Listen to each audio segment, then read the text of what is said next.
तुळ राशीच्या व्यक्तीसाठी आनंदाची बातमी आहे, कारण तुळ राशीमध्ये गुरु परिवर्तन होत आहे भाग्यम स्थानामध्ये, म्हणजेच नवम स्थानामध्ये.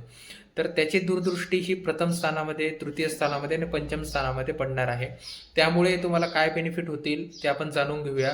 पहिला बेनिफिट म्हणजे जर का तुम्ही संततीचा विचार करत असतील तर संतती प्राप्तीसाठी हा काळ अनुकूल असणार आहे, सुंदर काळ असणार आहे. नोकरीच्या संबंधित जर कधी काही अडचणी असतील तर नोकरीच्या संबंधीमधले अडचणी, जे काही अडथळे असतील तर ते अडथळे मार्गस्थ लागण्यासाठी, तुमचे काम मार्गस्थ लागण्यासाठी हा काळ खूप सुंदर असणार आहे.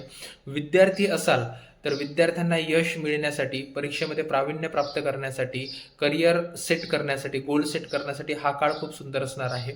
चौथा बेनिफिट म्हणजे की लग्न जर कधी जुळत नसेल, जर कधी तुम्ही विवाहाचे योग जर कधी येत नसेल तर ह्या काळामध्ये विवाहाचे योग खूप सुंदर तुम्हाला या ठिकाणी गुरु महाराजांच्या पाठिंब्यामुळे, गुरु महाराजांच्या आशीर्वादामुळे या ठिकाणी तुम्हाला पाहायला मिळत आहे.